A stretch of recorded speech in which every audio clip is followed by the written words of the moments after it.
with humility and meekness. Kung sa maning humility and meekness, kinahanglan nga kung mag-ampo ta sa Ginoo, kabalo ta magpaubos sa atong kaugalingon nga adunay kalumo.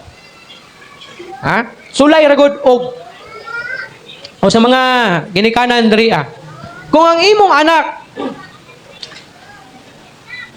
unsa ang imong basihan sa imong anak o si kinsa man nga mangayo sa imuha, aron ikaw gyud musugot ug muhatag sa gipangayo niya sa imo. Unsa imong basihan? Ha? Buutan? Unsa pa gyud? O kanang magpaluoy-luoy. Tama, kanang magpaluoy-luoy ka, kinahanglan magpaubos ka. Kay nangayo man ka. Dili pwede nga maingon ka sa imong mama o sa imong papa nga, "Pa, tagay og cellphone me." Di ka mga tagani di ka na kumuskwela. Diba? Basig moabot unya ba? Ngay nanaon ka sa imong anak nga nag-college na siya unya.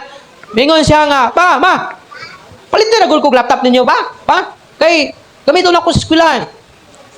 Di gani ko nyo palitan, di na jud ko mo eskwela. Malipay ka, ina na ang pinangayuan niya. Ha? Nya, huraton pa ka, nga di na sa eskwela kung di mo sa tagaan. Kung di ka kapugong sa imong kaugalingon, basig madapatan pa yun siguro nimo. Kay tungod kay wa ka nakauyon sa iyahang pamaagi sa pagpangayo. The same po na diha sa Ginoo. Nga kinahanglan magpaubos ka.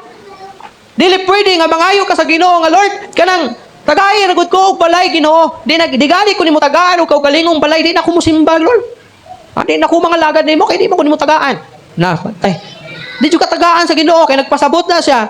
Na dili gyud ka iyahang katawhan. Wala ka na hisakop sa iyahang piniling katawhan kay ikaw mura ka mag-spoiled na anak, no? Mura ka kining buluyagon nga sakop sa imong pamilya. Sabagay kita, bisag black sheep sa atong pamilya, ilhul man nato. Pero diha sa Ginoo, kung black sheep gani ka, kung buluyagon gani ka, mura questionable kung anak bid ka sa Ginoo kay di man black sheep ang Ginoo, di man buluyagon ang Ginoo, no? Kung buluyagon ang imong anak, basig na giliwatan. Liwat sa papa baka o liwat sa inahan. Pero kung sa Ginoo, murag makaingon ta matay, di man buluyagon ang Ginoo. Now, kinahanglan diha sa pag-ampo sa Ginoo, kinahanglan kabalo ka magpaubos sa imong kaugalingon nga adunay kalumo. Magpaubos kung kano sa ihatag sa Ginoo sa imuha. Kay kung mag-ampo ka sa Ginoo tungod kay di ka man kapaabot, magbagulbol ka ug muhunong ka na sa pag-ampo. Isa sa mga hinungdan nga dili ka kapaubos kinabitang muhunong ka sa pag-ampo.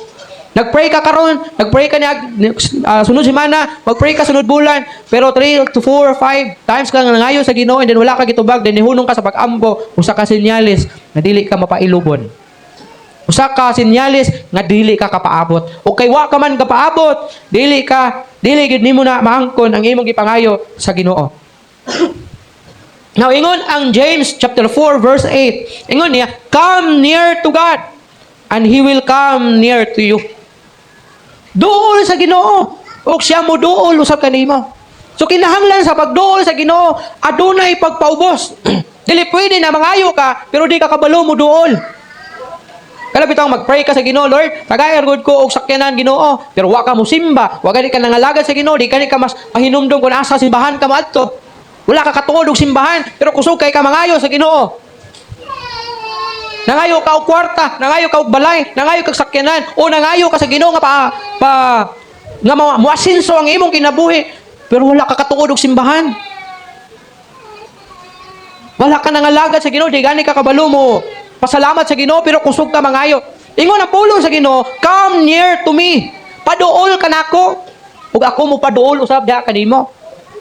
So gihagit ka sa Ginoo igsuon na kung mag-pray ka sa iya, kinahanglan mo paduol ka sa iya. O di lang ka mo duol panahon nga ikaw adunay gikinahanglan.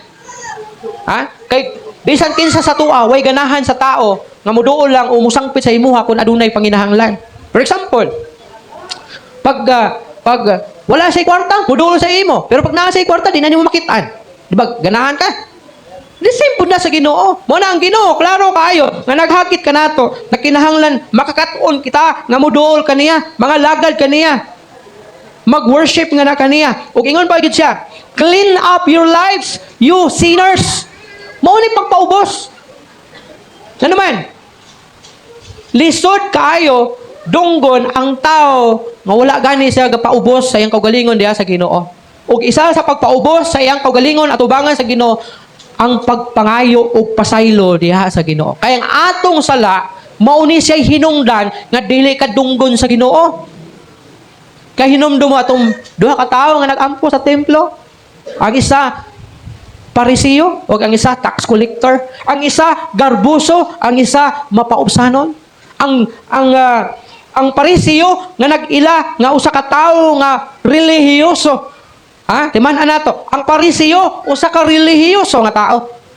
Pero sa diha nga niadto siya sa templo, nag-ampo siya sa Ginoo, imbes nga maghinulsol o magpaubos siya sa kaugalingon, ang kunon nga siya nakasala batok sa Ginoo, nahimo siyang garbuso. Gipanghambog niya ang iyang pagkamaayong tao. Gipanghambog niya ang iyang pagkamanggihatagon. Gipanghambog niya ang pagkamatinabangon.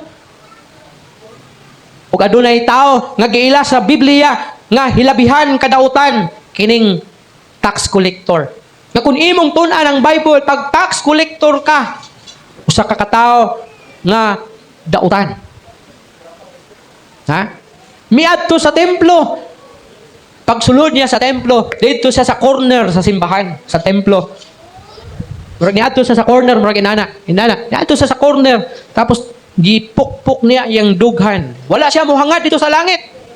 Nagduko siya, o nagsubo, naghilak, gipukpuk niya yung dughan, o bingon siya, Ginoo, ako usa ka makasasala. Motoy usa ka timaan nga siya nagpaubos siyang kaugalingon ug naghinulsol sa iyang sala ug sa diha namingon si Jesus Christ nasayod ba kamo kinsa ang gikahimutan sa Ginoo? Dili tong Parisiyo kun dili kadtong tax collector. Oh. So dili pwede nga moduol ka sa Ginoo nga walay pag hinulsol sa sala, walay pagsugit sa sala, diretso ka lang pangayo sa Ginoo. Manay ingon si James, clean up your lives, sinners. Putlia ang imong kaugalingon. Makasasala. Purify your hearts.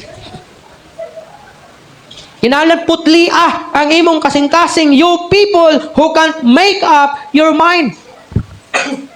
Kinahanglan magputli ta sa atong kaugalingon, sa atong kasing-kasing, sa diha nga muduol ta sa Ginoo. Nahibalo ko nga naamoy ginapray sa Ginoo. Ha? Nahibalo ko nga naamoy ginapray sa Ginoo. Isa ni siya sa gusto nga mahitabo sa Ginoo nga imong buhaton aron iyang tubagon ang imong mga pag-ampo. Sa ako lang gikaingon, ang Ginoo dili mo pakyas. Ha? Kay bisan si Hana nga dugay nang nagpray sa Ginoo, makabaton siya anak. Niabot yun ang panahon nagitubag siya sa Ginoo. Bisan si Abraham nga tigulang na o ang iyang asawa tigulang na. Pero ang imposible alang kanila nahimong posible sa Ginoo. Tungod sa pagpaubos ni Abraham diha sa Ginoo. Nabisan og wala siya anak, nangalagad siya sa Ginoo. Di ba? Wala pa si Isaac o wala pa po si katong isa niya kay step brother niya na magulang. Wala pa to sila. Siya matinud-anon sa Ginoo. Siya faithful sa Ginoo. Mapaubsanon. Hinungdan nga gidungog siya sa Ginoo. So kung muduol kita sa Ginoo, magpakitabang ta sa Ginoo, igsoon pagpaubos sa imong kaugalingon o pagmalumo. Ang kanabang kung sa atua pa na siya pagpaluoy-luoy. Pero dili atik-atik nga luoy-luoy. Ang kanang murag imong anak ba nga paluoy-luoy pero bugoy good, buluyagon good.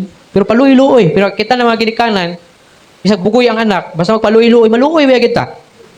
Anak pa ng Ginoo, paluoy-luoy ka pero pagsusigid sa imong kasing-kasing.